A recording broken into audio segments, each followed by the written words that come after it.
què tal? Com esteu? Avui venim a fer una recepta vegetariana. Hi ha gent que vol sortir a càmera tot el dia. I farem moussaka vegetariana amb patata? No, moussaka vegetariana. Moussaka vegetariana, ja està.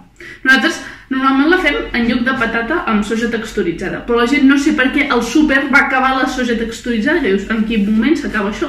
Però bueno, és igual. I total, això, que ara us ensenyaré els ingredients. Es necessita un pebrot, 3 aspergínies, que és amb el que es fa les capes de la moussaka, 2 patates, 2 cebes i tomate triturado. I formatge ratllat, que podria ser només mozzarella, però nosaltres hem agafat aquest que hi ha com diverses coses. I ja està, sal, pebre i oli. Pas 1. Poses la tomata a fer. Obres la llauna de la tomata. Jopitas, és molt difícil, no? Com ho fas per obrir una llauna? Que m'he tallat les ungles avui. És que...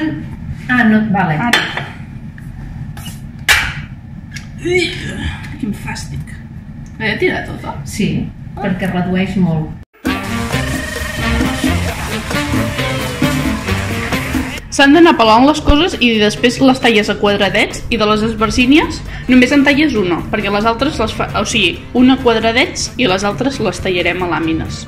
Ara ho tenim tot tallat, tenim l'aspergínia laminada, l'aspergínia a deuets, la ceba, la patata i el pebrot, que al final hem posat una altra ceba petita i una altra patata petita, per tant tenim tipus 3, 1, una gran, i això són 2 de les petites. I després tenim la tomata fent-se a foc lent, i tot i que teòricament ja porta sal, hi hem posat una mica més de sal i pebre. I ara aquí, amb un rajolinet d'oli superpetit, farem les aspergínies laminades. Les farem però un moment, és només marcar, perquè com que després ja ho posem al forn ja s'acabaran de fer. I aquí fregirem les patates per fer-les a part.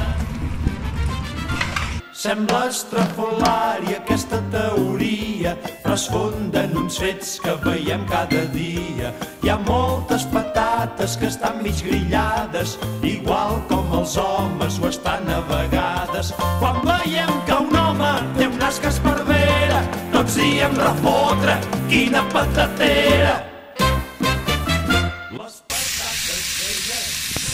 Quan acabes de les aspergínies laminades, en la mateixa cassola i poses la ceba. Com que la ceba ja estava com transparent, ara posem l'aspergínia i el pebrot el posem ja també. I òbviament hem d'anar barrejant tota l'estona que no s'enganxi. I haurem de posar-hi sal. I sal. Una vegada entre les patates, que tampoc han d'estar cuites del tot, les posem en un bol amb un paper perquè s'escorri l'oli i posem sal, igual que aquí. Això continua avançant. Ara ho barrejarem amb les patates i afegirem la tomata que creiem. Vull dir que n'hi ha molta, farem el que veiem. I mentrestant aquí comencem ja a preparar el que vindria a ser la moussaka en si. La primera capa d'aspergínies, després anirà una de la barreja de verdures i tal, amb patata, després formatge, i després tornarem a fer una altra d'aspergínies, verdura, formatge, i després el que puguem, perquè tampoc en tenim tates que redueixen la tira i a vegades és una mica dramàtic. Bueno, i ara també hi posem pebre, que òbviament el pebre es posa al gust, si no t'agrada no en poses, i de verdures, si t'agrada el carbassó, doncs hi poses carbassó, si t'agrada una altra cosa hi poses el que vulguis. Vull dir, això és barrejar X.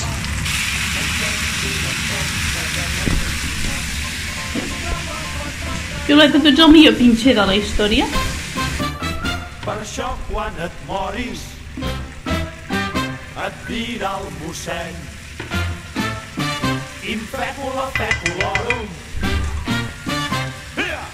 Amen. Jo no n'hi posaria més de salsa de tomata, perquè si no tindrà... Serà tomata sí, amb res més.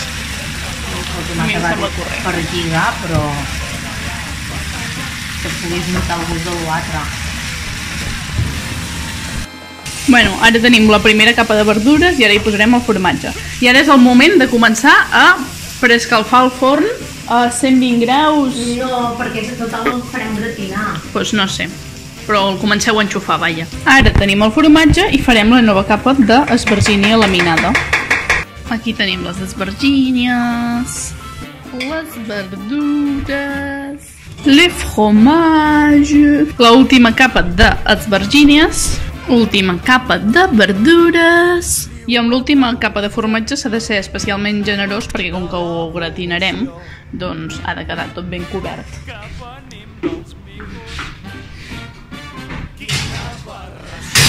Al final, a quan ho has posat? A 220. A 220, a dalt i a baix per gratinar, quan ho deixarem? Uns 20 minuts? No ho sé. Depèn una mica de quan s'hagi fos el formatge i ja aneu mirant vosaltres, però més o menys entre uns 20 i 30 minuts, no? Sí. Al final ho havíem posat a 250 graus, però només en 18 minuts ja considerem que està fet. Si no sos... Txan, txan. Que rico. L'olor de l'emoció. Txan, txan, txan, txan, txan, txan. I és evident que l'home ve de la paret